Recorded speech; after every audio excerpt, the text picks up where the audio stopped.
The fluorescent lights hummed overhead as Maria Santos pressed her forehead against the cold metal rail of her daughter's hospital bed.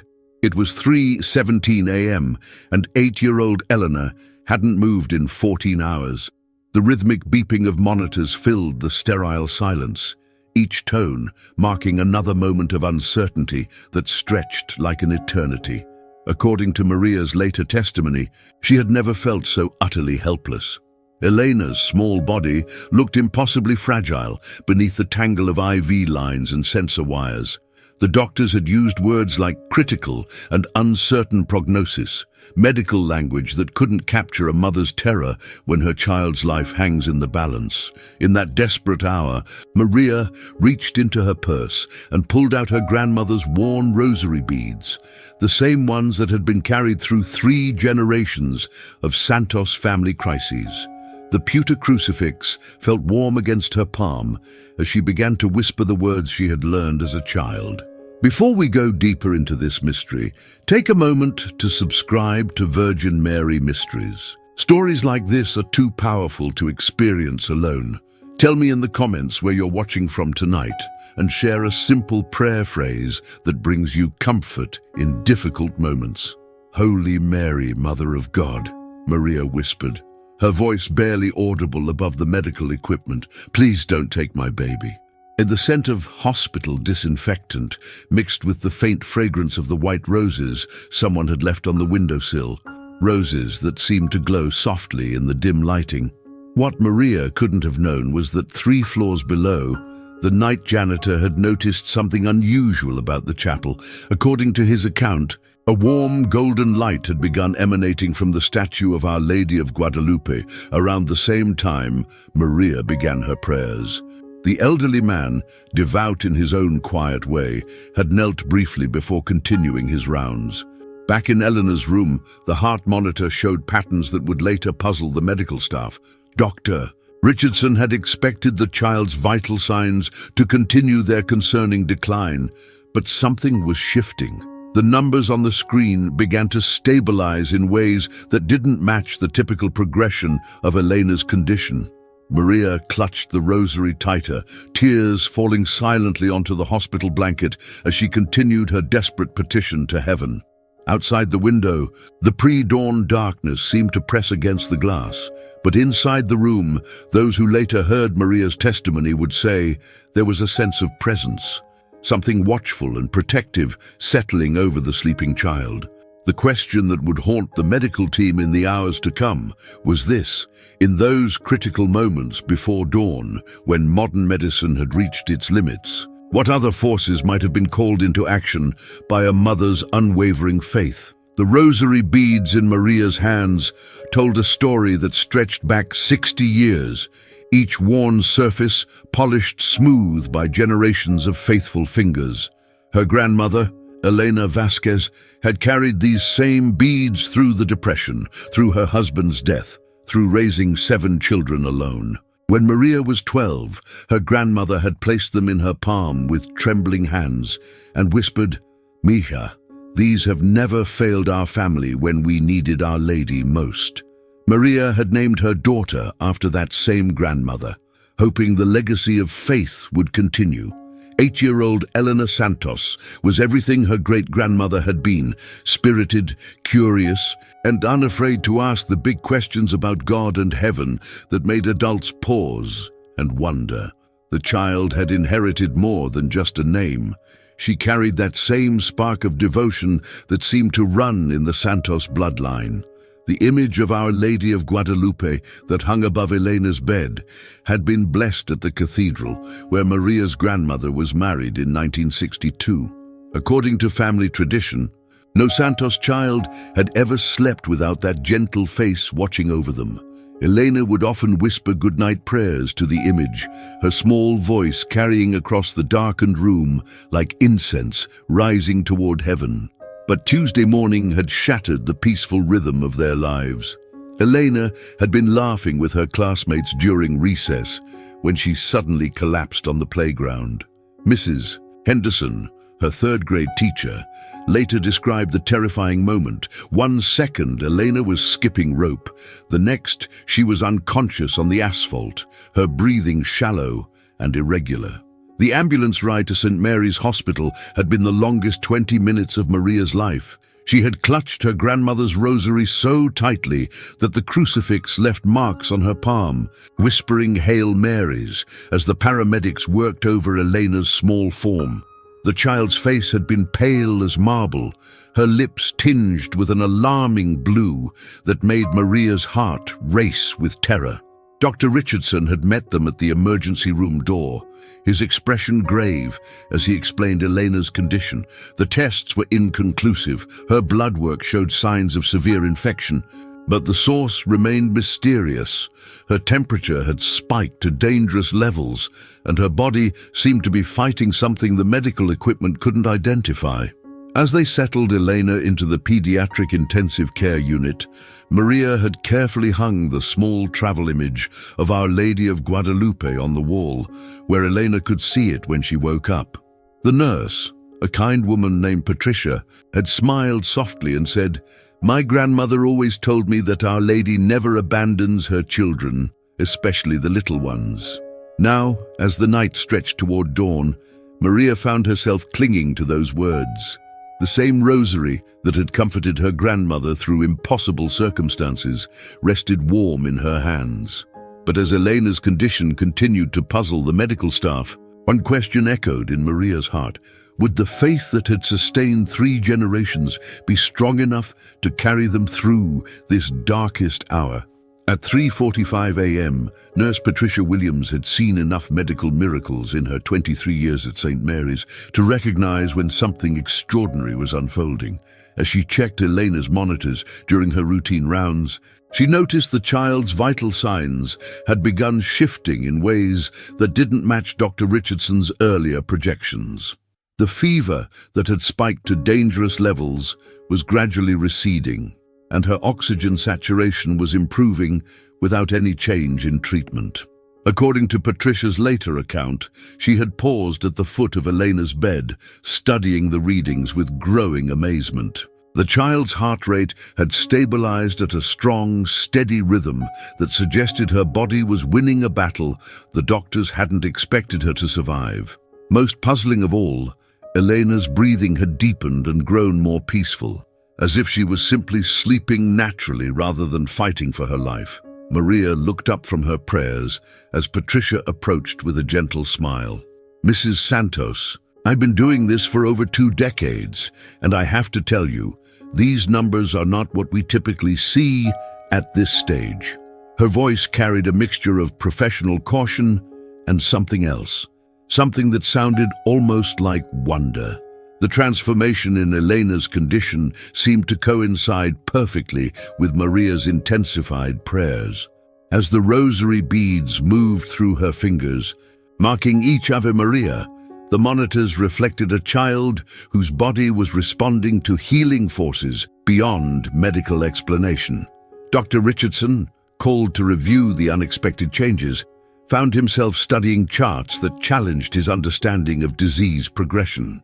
But the most remarkable moment came when Patricia returned at 4:15 a.m. to find something that made her pause in the doorway. According to her testimony, the small image of Our Lady of Guadalupe on the wall seemed to catch the hallway light in an unusual way, creating a soft glow that hadn't been present earlier.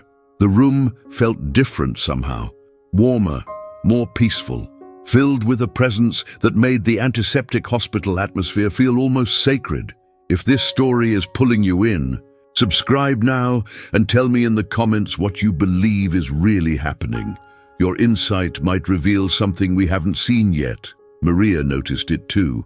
As she whispered her next Hail Mary, she felt a subtle shift in the air around Elena's bed. The beeping of the monitors seemed to take on a more hopeful rhythm, and the child's pale complexion showed the faintest hint of returning color. The scent of roses from the windowsill had grown stronger, filling the small space with a fragrance that seemed to push back against the clinical sterility. Dr. Richardson reviewed the latest blood work twice before calling for additional tests. Elena's white cell count was improving at a rate that defied the typical timeline for recovery from unknown infection. Her temperature continued its steady decline toward normal ranges, and her neurological responses showed signs of returning to baseline function. As the pre-dawn hours ticked by, one question began to form in the minds of everyone who witnessed Elena's remarkable turnaround. In a world where modern medicine could explain most healing processes, what happens when recovery follows patterns that exist beyond the reach of medical textbooks? At exactly 4:00 a.m., something shifted in Elena's small body that would later challenge Dr. Richardson's most fundamental beliefs about medicine and healing.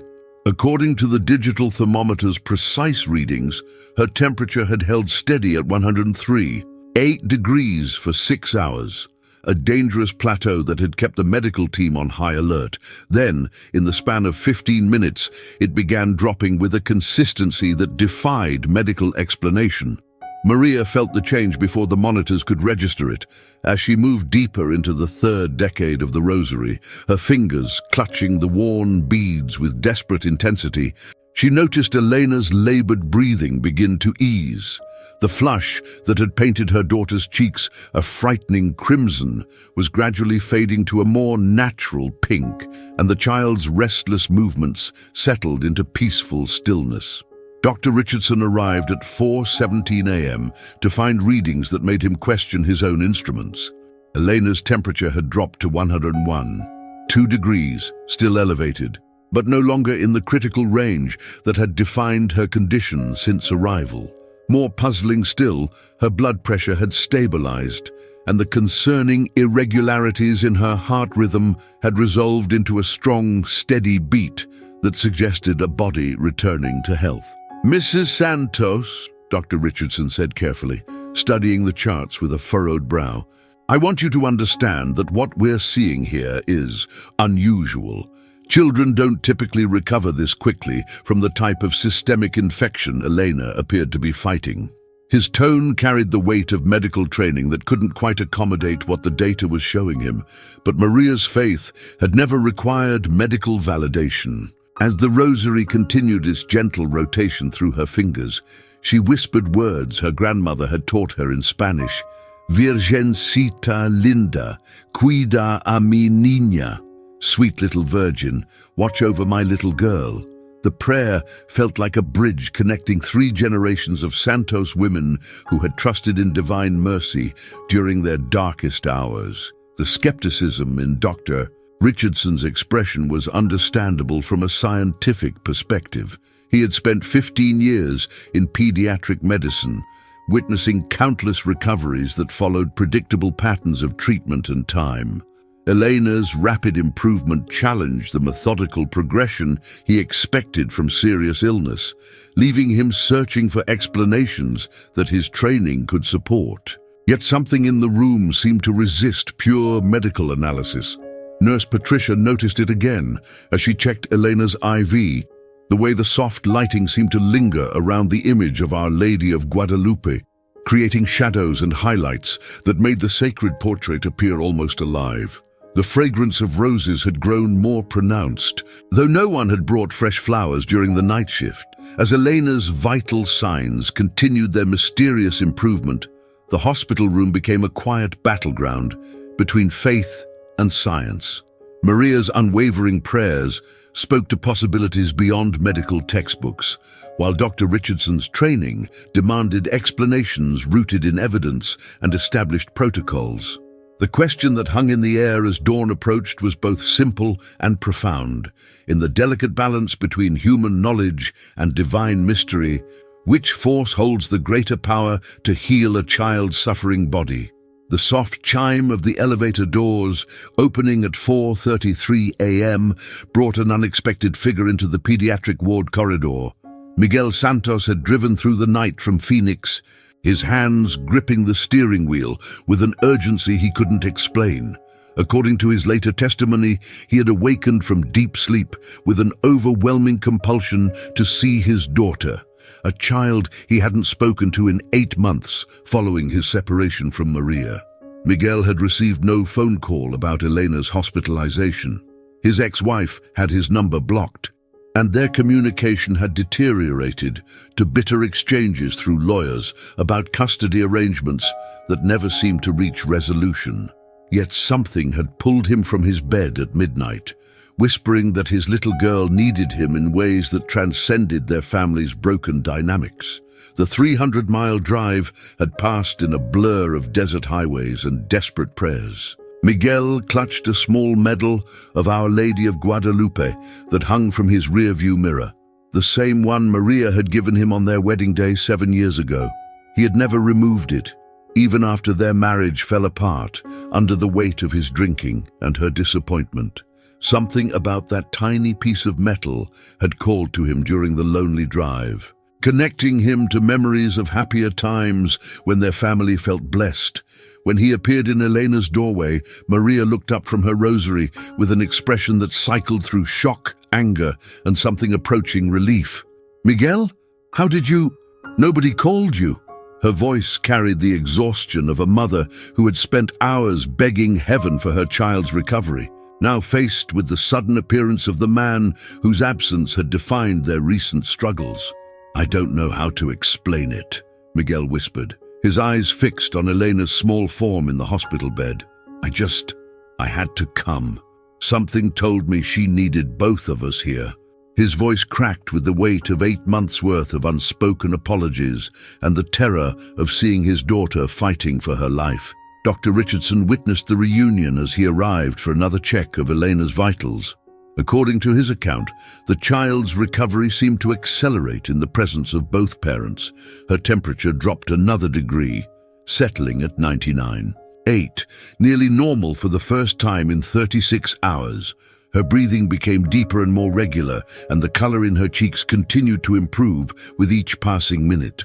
As Miguel knelt beside Maria's chair, their hands found each other over Elena's bed, fingers intertwining around the same rosary beads that had sustained Maria through the longest night of her life. For the first time since their separation, they prayed together, their whispered Ave Marias creating a harmony that seemed to fill the room with peace that extended beyond human understanding.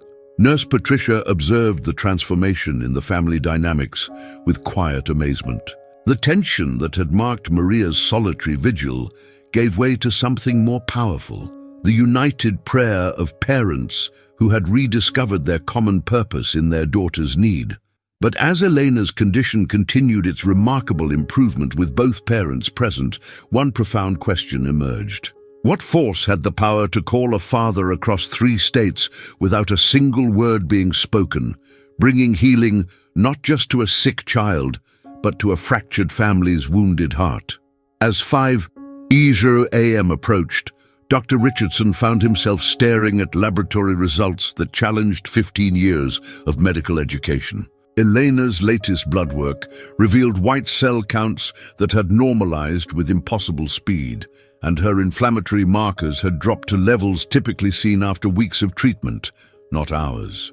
The infection that had threatened her life just 6 hours earlier appeared to be retreating in ways that defied every protocol he had learned about pediatric recovery. The transformation seemed to accelerate as Maria and Miguel prayed together for the first time since their wedding day. Their voices blended in quiet harmony, Spanish and English prayers interweaving like threads in a tapestry of desperate hope. Miguel's calloused hands, still bearing the scent of motor oil from his mechanic's work, cradled the same rosary beads that had comforted Maria through Elena's crisis. The sight of her estranged husband on his knees beside their daughter's bed brought tears to Maria's eyes that had nothing to do with fear. Elena's breathing had become so peaceful that Nurse Patricia checked her monitors twice to ensure the equipment was functioning properly.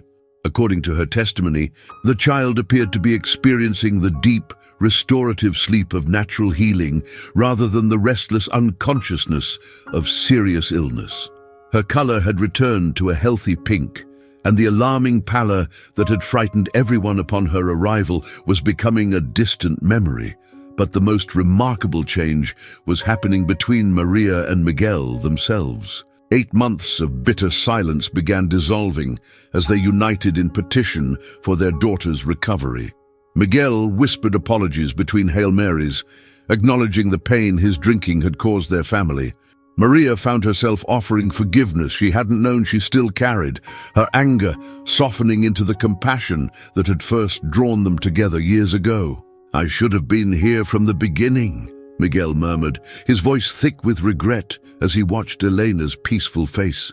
"I should have been the husband you needed, the father she deserved."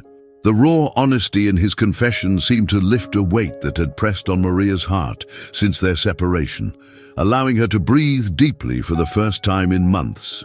Dr. Richardson ordered a new CT scan, unable to reconcile Elena's rapid improvement with his understanding of disease progression.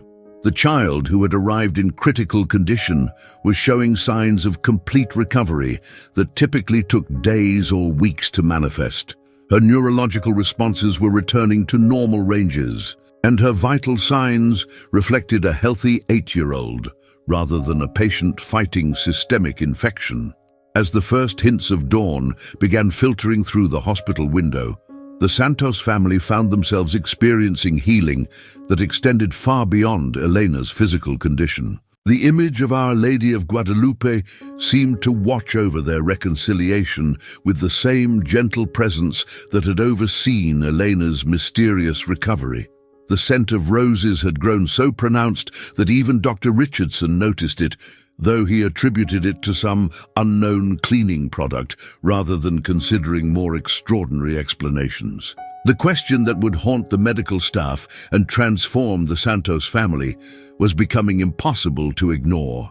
When modern medicine reaches its limits and broken families unite in desperate prayer, what healing powers emerge from faith that refuses to accept defeat?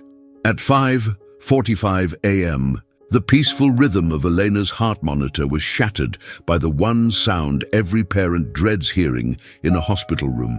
The steady beeping that had marked her miraculous recovery suddenly gave way to the flat, continuous tone that signals cardiac arrest. For 30 seconds that felt like an eternity. The green line on the monitor stretched straight and motionless across the screen, while alarms pierced the pre-dawn stillness of the pediatric ward.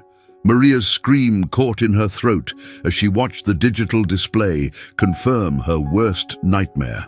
Miguel bolted upright from his kneeling position, his face draining of color as the reality of what they were witnessing crashed over them like a cold wave. The child, who had been recovering beyond medical explanation just moments before now, lay perfectly still, her chest no longer rising and falling with the breath that had carried their hopes through the longest night of their lives.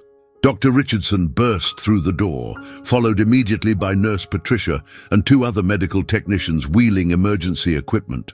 According to their later testimonies, they had never seen parents respond to such a crisis with the strange mixture of terror and unwavering faith that Maria and Miguel displayed in that crucial moment. Instead of stepping back to allow medical intervention, they pressed closer to Elena's bedside, their voices united in desperate prayer. But something extraordinary happened in those terrifying seconds when modern medicine prepared to fight for Elena's life. As the first golden rays of sunrise touched the hospital window, casting warm light across the image of Our Lady of Guadalupe on the wall, Maria felt a peace that defied human logic settle over her heart. Her grandmother's rosary beads seemed to grow warm in her trembling hands, and she heard herself whispering words of trust rather than terror. "Hail Mary, full of grace," she breathed, even as the medical team prepared to begin resuscitation. Miguel joined her voice with his own, their combined prayers creating a sound that seemed to fill the room with presence stronger than fear. The scent of roses, which had grown steadily throughout the night, suddenly intensified to an almost overwhelming degree, as if heaven itself was announcing its proximity to the unfolding drama.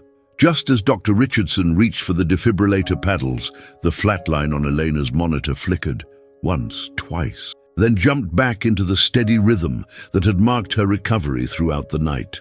Her chest rose with a deep, natural breath, and color flooded back into her cheeks, as if she was simply waking from peaceful sleep, rather than returning from the edge of eternity. The medical equipment registered vital signs that were not just stable, but perfectly normal for a healthy 8-year-old child. Elena's heart rate, blood pressure, and oxygen levels reflected complete recovery from the infection that had nearly claimed her life. The monitors showed no trace of the cardiac event that had just terrified everyone in the room, as if her heart had simply paused to allow divine intervention to complete its mysterious work. As the sunrise filled the hospital room with golden light, casting the family in warm illumination that seemed to emanate from more than just the natural dawn, one final question remained. In that moment, when life hung suspended between earth and heaven, what force had the power to call a child's spirit back from the very threshold of eternity? Elena's eyes fluttered open as the first full rays of sunrise painted the hospital room in shades of gold and amber. According to her parents' later testimony, their daughter's awakening was as gentle and natural as if she had simply enjoyed a peaceful night's sleep in her own bed. There was no confusion, no disorientation, no memory of the terrifying hours when her life had hung in the balance between earth and heaven. "Mama? Papa?" Elena's voice was clear and strong, carrying none of the weakness that typically follows serious illness. She looked from Maria to Miguel with the bright curiosity of a child discovering both parents in the same room for the first time in 8 months. "Why are you both here? Did I have a sleepover at the hospital?" Her innocent question brought tears of joy and relief to both parents, who realized their daughter had no recollection of the crisis that had nearly claimed her life. Dr. Richardson arrived for morning rounds to find a scene that would challenge his understanding of medicine for years to come. Elena sat up in bed, chattering happily about wanting pancakes for breakfast, while her monitors displayed the vital signs of a perfectly healthy child. Every trace of infection had vanished from her system, leaving behind no evidence of the mysterious illness that had brought her to the edge of death just hours before. But as Elena moved to hug her mother, something fell from her small hand that made everyone in the room pause in wonder. A single red rose petal, fresh and fragrant, fluttered to the white hospital sheets. According to all present, no roses had been brought to Elena's room during her stay, only the white roses on the windowsill, which remained untouched and intact. The crimson petal seemed to shimmer in the morning light, carrying with it the sweet fragrance that had filled the room during Maria's most desperate prayers. Maria carefully preserved the mysterious petal in her grandmother's prayer book, where it would remain fresh and unfaded for years to come. Miguel, deeply moved by what he had witnessed, began attending daily mass and eventually overcame the drinking that had destroyed his marriage. The couple renewed their wedding vows on the first anniversary of Elena's recovery, with their daughter serving as their flower girl, scattering red rose petals down the cathedral aisle. Dr. Richardson never found a medical explanation for Elena's rapid recovery. In his private notes, he documented the case as complete recovery of unknown etiology with unexplained timeline. Atu, Nurse Patricia continued to speak quietly about the night when heaven seemed to visit the pediatric ward, though she was careful to frame her experiences as personal faith rather than medical testimony. If this story moved you, subscribe to Virgin Mary Mysteries so you never miss the next chapter in these extraordinary mysteries. In the comments below, share your own prayer phrase for families facing medical crises. Let's create a prayer chain for all the parents who are keeping vigil tonight. The Santos family continues to gather every morning at 5:45 a.m. for family prayers, marking the moment when Elena's heart stopped and started again. Elena, now a teenager, still has no memory of her near-death experience, but she treasures the rose petal her parents showed her and carries her great-grandmother's rosary everywhere she goes. Yet one mystery remains unsolved. In Elena's bedroom, the image of Our Lady of Guadalupe that watched over her childhood continues to emanate a subtle warmth that visitors often notice. Sometimes, on quiet evenings, the faintest scent of roses drifts through the house, reminding the Santos family that some prayers echo through eternity, and some answered petitions leave traces that transcend human understanding. What divine presence still watches over their home, and why do some miraculous interventions leave behind evidence that faith can touch?